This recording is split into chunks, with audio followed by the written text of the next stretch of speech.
I want to leave some of them as a surprise for when you get this deck, because if you're a practitioner, this could be a great inspiration. See, we're already in tune, this deck and I.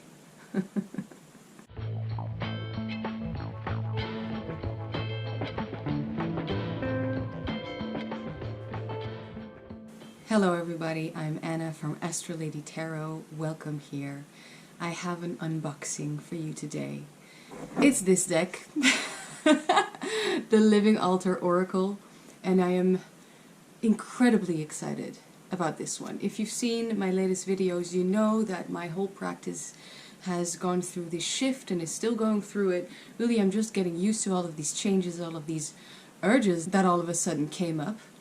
And this is such a perfect representation of this shift.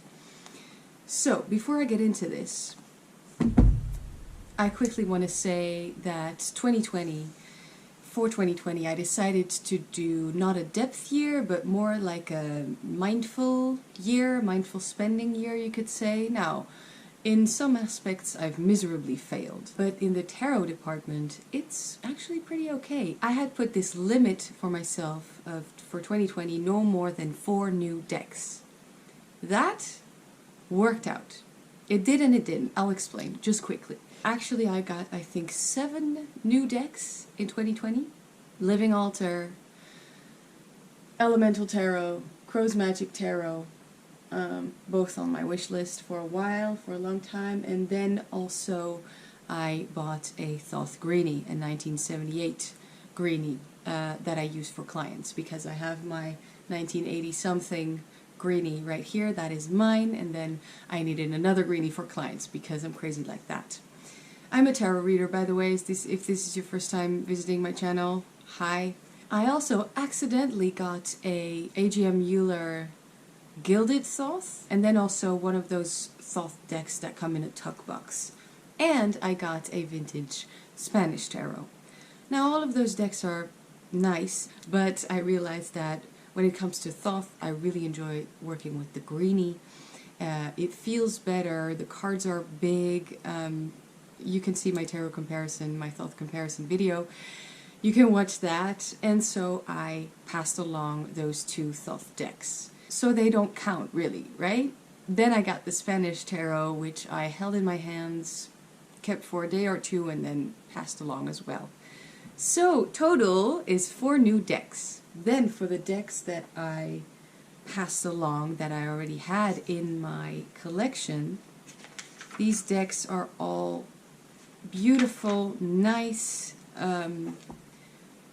yeah, really treasures, sometimes really on people's wish list for years, but for me they just didn't work. So the decks that I got rid of this year, only this year, is Pagan Otherworlds, so the trimmed Thoth, the tuckbox Thoth that I talked about, the Gilded Thoth I talked about, the Spanish Tarot I talked about, Soul Cards 1, a vintage version of that, Chinese horoscope cards, also vintage, Mystical Tarot, and Tarot of the Crone, which is an indie deck.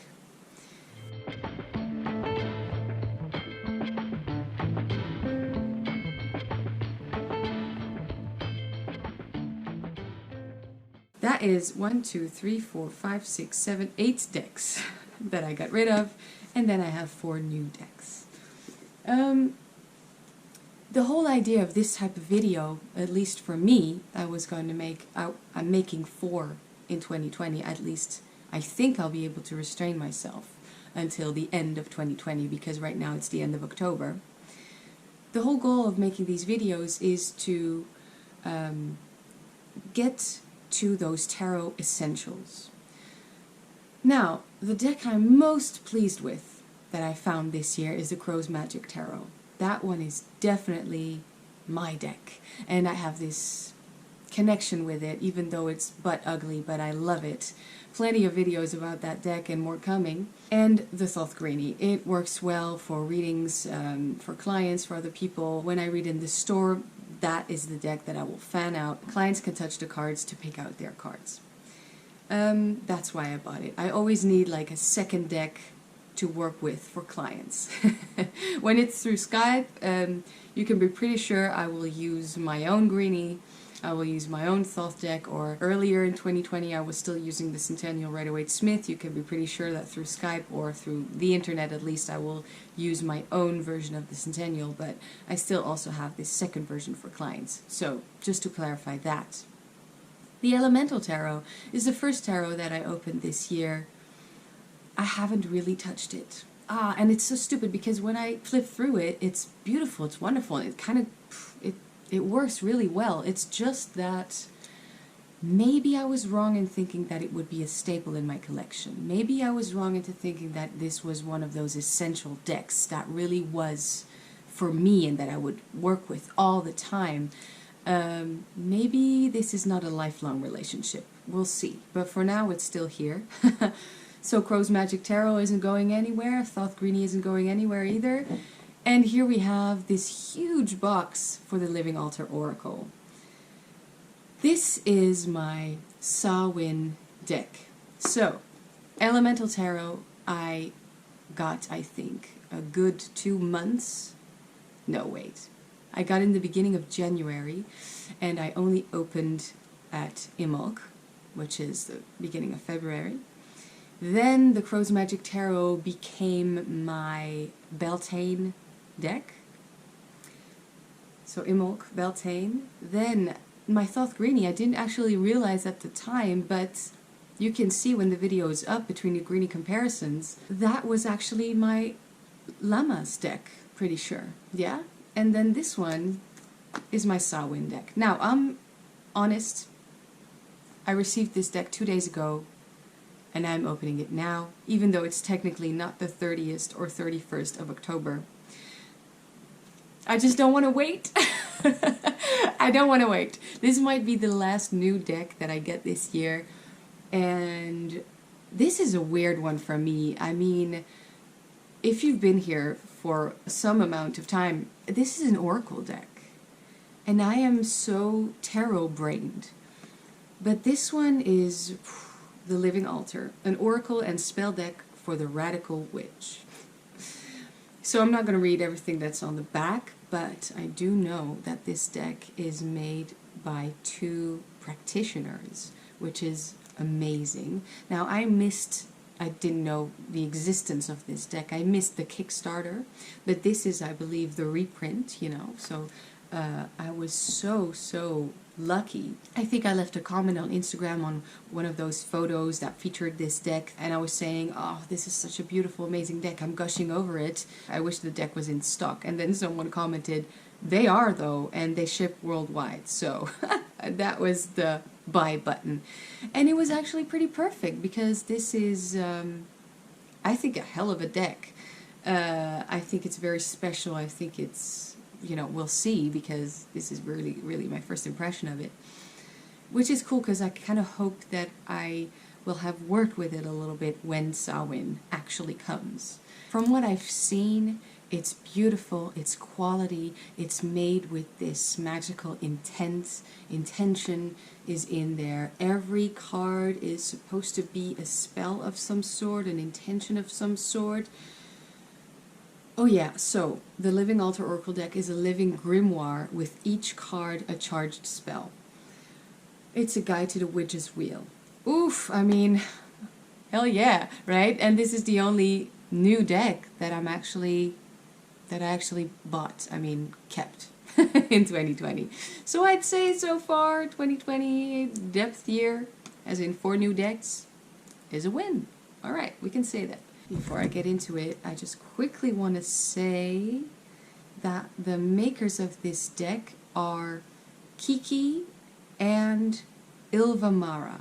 I follow them on Instagram, and I love, you know, from what I see, from what they show, they support these great causes, if that is the right way to say it in English, I don't know. But for instance, this month, they have posted a picture saying, starting tomorrow, the Living Altar will be returning to our weekly community altar services.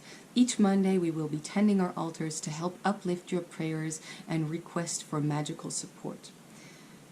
This week we will be focusing our altar on the ritual of rest. I have trouble saying ritual. Ritual of rest. As we prepare for the ending of this witch's year, we want to support you to regroup and gather your strength to embrace this time of harvest. As a reminder, these altar services are reserved only for those in our community who are made most vulnerable by systemic oppression, specifically Black, Brown, Indigenous, Romani, trans, queer, and sex worker community members. It's great. Okay, I think it's theirs. They made this sigil for the living altar, and this is gonna go somewhere here. Oh, okay. Do I have anything to open this with? Let's see if I can use my wand.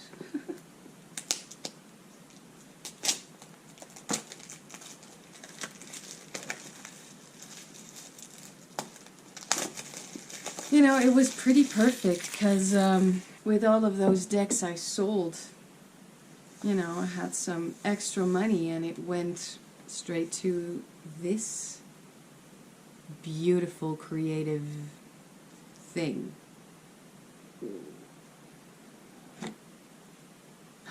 Red on the inside. Ooh. Okay. Oh my gosh. This is a nice book. Kiki Robinson and Ylvadroma Marzanna. I'm not going to try to say your last name, but what a wonderful, magical name. Hello. Okay, so table of contents. A modern witch's zeitgeist. Answering Magic's Call, the Living Altar Oracle deck, the Witch's Wheel, Building Relationship, Spreads, the cards, the first arc. Okay, so that's what I know about this deck, is there are different sections, like chapters, you could say. The first arc, Cosmic Source. The second arc, Life Path. Third arc, Everyday Magic. And then there are spell cards and appendix, which is always helpful. I thought people were exaggerating when they said these cards are huge, because I was like, I have a vintage Thoth Greedy. There aren't going to be cards that are bigger than that, but look at this red matte gilding. No, edging. And then in the backs, it's matte but also glossy. This is reminiscent of the quality of the dust to onyx. Oh my gosh. This is incredible. So these are the spell cards. So first of all, cardstock, it's beautiful matte. It's really thick. It's 350 GSM, I remember that. So this spot gloss in the back. And then these are the spell cards where I think they've photographed their intentions, their ritual. And it's so earthy.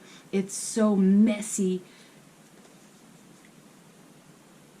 I mean, this blue candle wax. So I don't know how to use these or read these, but I'm pretty sure there is some sort of a system, and even if there isn't, this is so evocative. Look, with some hair. This is so cool. And then these are the cards. This is the actual oracle. Look at this relationship. I love, though, how chaotic and messy it is, and how it's like the Thoth, you could say. It's like you're not looking at only one image, you're looking at 5 different layers, because there's, of course, this cut, linoleum cut, I think, and then there is a photo underneath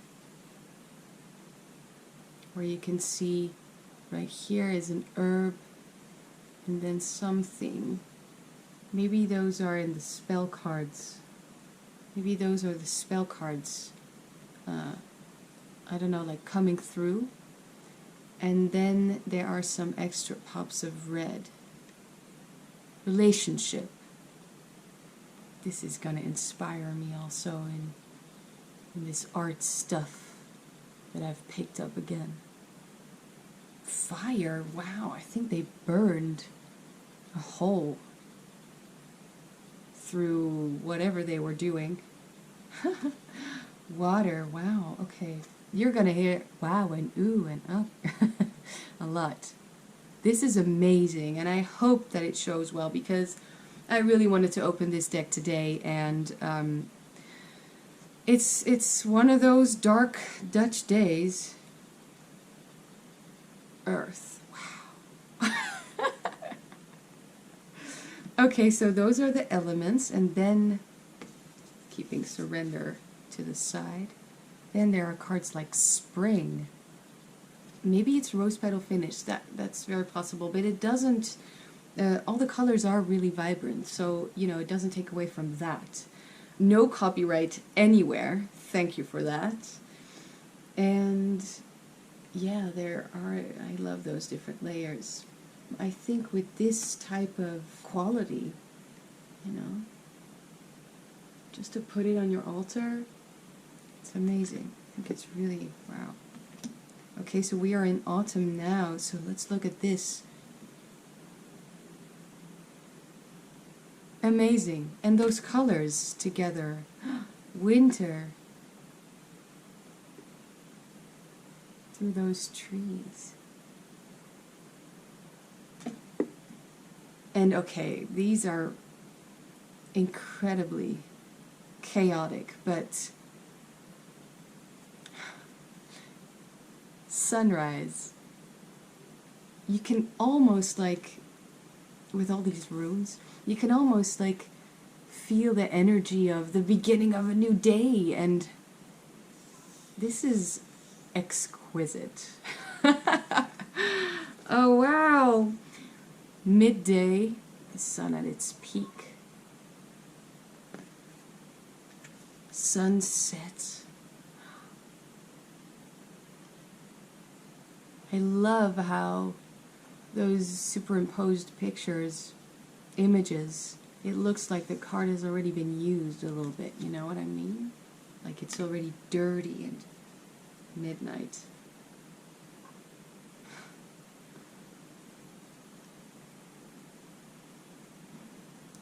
I think I'm going to have to get into runes for this deck, because there are a lot of runes, I can tell. New moon. Full moon, which we will have on Samhain, the second full moon in October. Third quarter moon, balsamic moon, emergence. Okay, I'm going to put surrender with these cards then. Emergence. Whew.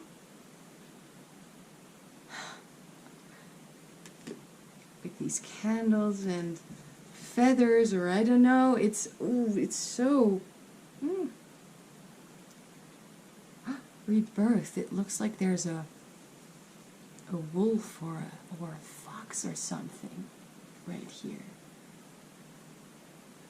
These are colors that I'm not really a fan of, but in this deck it's just, it's so magical, and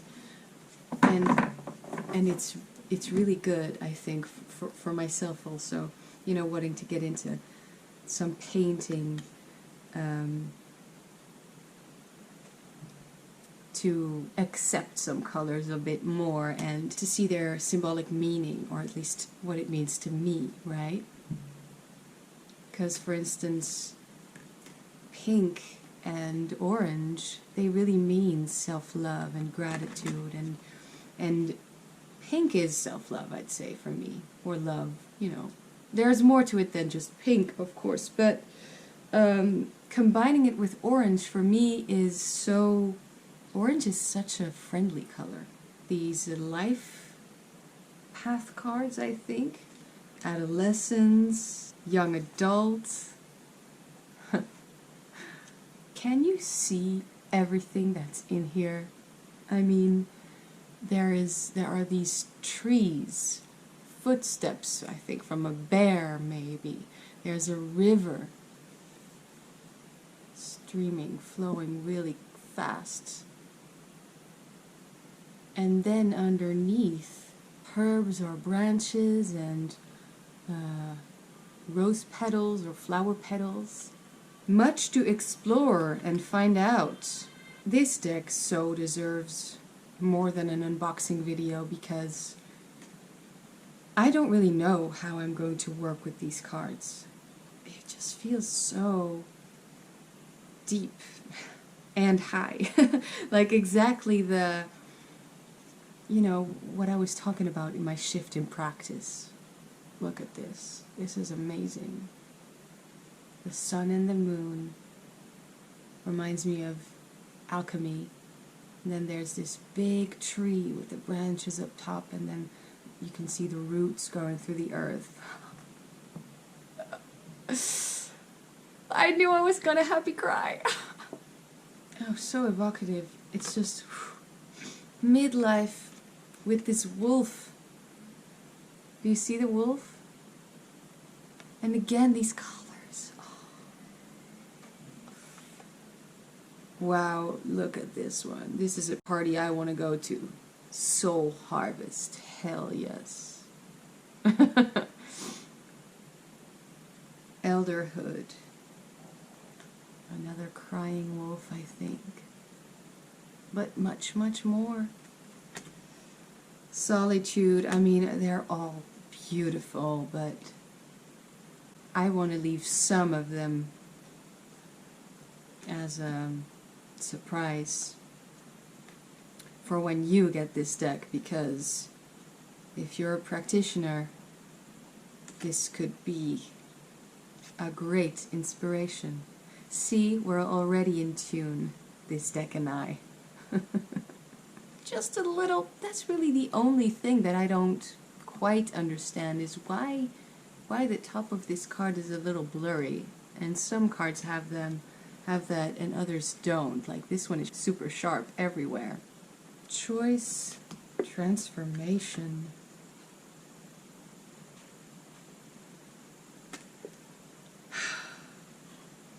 Cleansing. Here's a word I can't say. Ritual. I have to take my time with saying this word. Amazing with those antlers. Ancestor. Oh, I thought it said annihilation. I was like, okay, like annihilation time, awesome. But this is initiation. Also amazing. That's it. Okay, the book. A modern witch's zeitgeist. The work of the modern witch is to disrupt the status quo, to liberate and uplift community, and to dissolve the illusions that resist our collective remembrance of magic. The radical act of reclaiming our altars bring many opportunities for healing and growth, especially in our relationship with self and those around us. This is interesting for the second narrative arc, Life Path cards, Phases of Life and Divine Intervention. This arc includes spelled cards representing phases of life as rites of passage, paired with the seasonal points of power, representing the conventional Wiccan sabbats, as concepts of divine intervention to draw power from. This arc helps us identify context, healing, and access to universal power in creating ritual and reflections for our inquiries. I love this. The third narrative arc, Everyday Magic cards, the elemental magic of practical moments. This arc represents the dance of the elements within and through one another, which reminds me so much, and it says so right here, I mean it doesn't say so, but I'll explain. It reminds me so much of the court cards in the tarot. And for instance here, this is Council, which is a water card, which is Earth of Water. I'm gonna have to link these to the court cards in the tarot, because Earth of Water, would that then be the earthly part of water?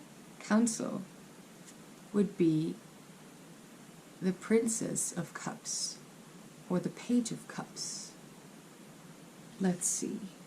There's also Expression, which is Water of Water, which would correspond to the Queen of Cups. Amazing. Okay, and then we have Fire, creation would be heir of fire. So the King of Wands, or in the Thoth, the Prince of Wands. This is perfect. This dance honors daily opportunities for us to remember and draw upon our relationship with our altar, the spirits, and witch. The spells of this arc carry us through the elements, within the elements, through the elements, within the elements. That's great.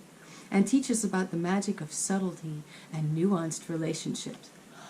Yes, thank you for digging deep. Thank you for... There's a lot of research and understanding. The spells in this arc are divided into elemental suits, and then they talk about Earth of Earth, which is the Boundaries card. This is like me today. Boundary. Air of Earth, Identity, Fire of Earth, Relationship, etc. Then there's the Witch's Wheel, which is thankfully something you can find online as well, because this is blurry. That's fine. That's fine with me. I already knew. It's really about the cards here. This book is just a companion book, which I will read front to back and probably reference a lot as well, because this is so going to be a working tool. There are some of these in the book. And then there's this whole entry about building relationship with the living altar, which you'll have to read for yourself, darling. Then there's spreads, overarching theme drawn from the top of the deck, the undercurrent drawn from bottom of the deck, origins, where did these patterns arise from, the roots of the current situation, pivot point, and then resource. Okay. This spread can help untangle attachments to ways of being that we are actively outgrowing. Living altar spread, and then they get into what each card means in a sense, because there's this little photo of the card, then there's a spell with it, and I think this is just a kind of really good affirmation. Then guiding messages.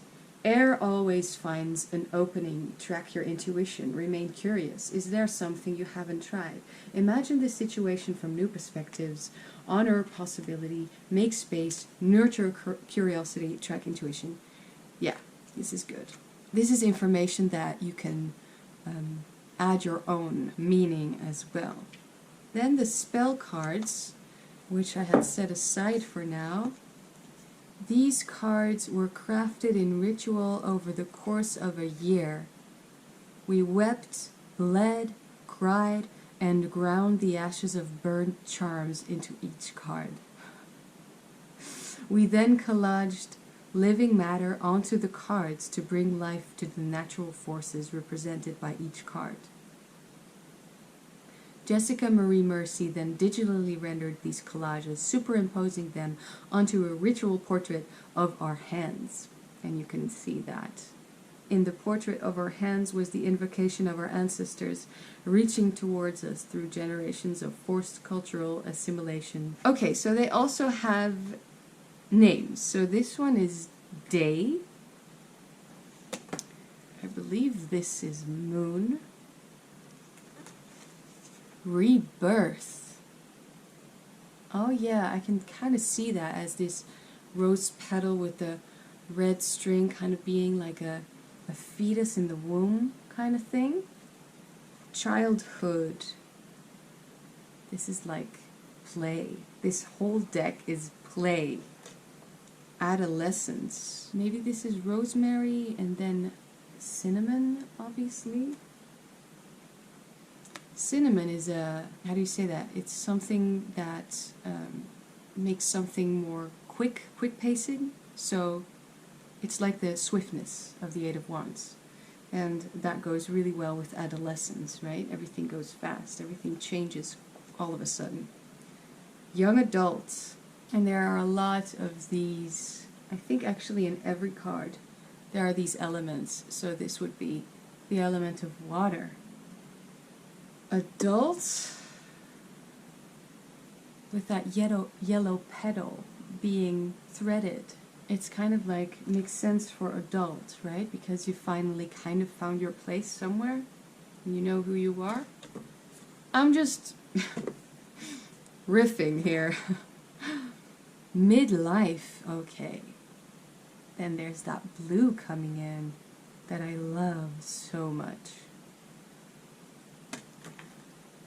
Elderhood. This snake skin.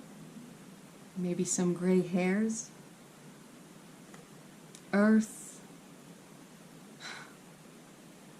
I love it. This is fire. And the way that these petals are placed, they look like a flame. Water. I think this could be a horse tooth. I gifted a necklace with a horse tooth in it to my boyfriend years ago for his birthday. Yeah? And then this is air with those butterfly wings. This is gorgeous. See how they shuffle too. I'm gonna shuffle this like my Thoth deck, like this way. Ooh, that's nice, but I'm a good shuffler. I cannot reach them this way. Ugh. And I hate shuffling this way. Nah, I'll get used to it. Wait, let's do a size comparison before I actually pull a card. So, regular tarot sized.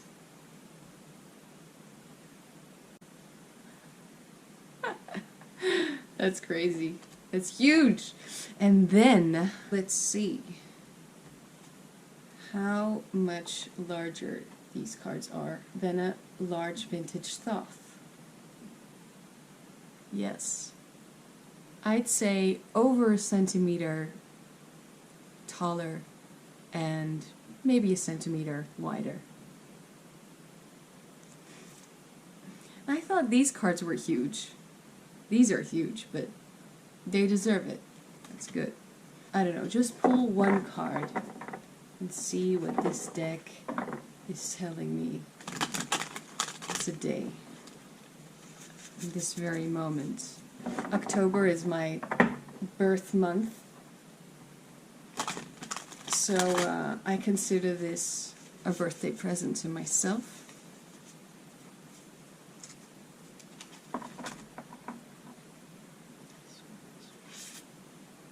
Earth. In the back you can see some red thread and some hairs placed together, and in earth I see all of these trees making the earth alchemical symbol. The first one. And that's really good. It's in the here and now, and it's in the body, and there's truth in there, there's knowledge in there, and in nature all around. And I think earth is this quiet, slower, with its own pace type of energy. You know, it's the pentacle, coins, disc suit, but then so much wilder, at least in this deck, than the tarot decks that I work with usually. I love that it's a darker card. It really fits together, having this switch in tarot table, in practice, in even the type of videos that I have initiated, that I'm making. Let's see what the book says. I am sacred. I witness that I am in relationship with all things. I trust the resources within me and around me and my ability to serve them humbly. I embody the boundaries needed to live honestly within my integrity. Earth is the element of resource and relationship. Honor boundaries, return to yourself. Tend to gratitude and prioritize connection. Simplify.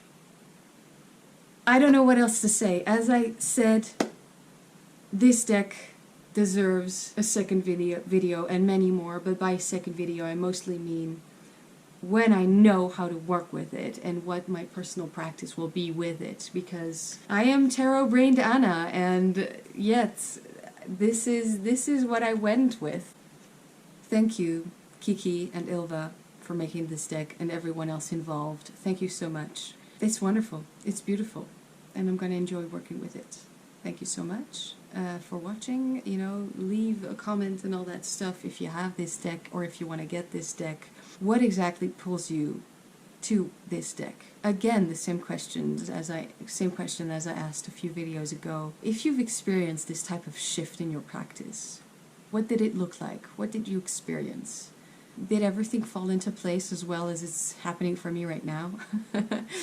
I'm really happy. Thank you so much for watching, and I will see you all in the next video.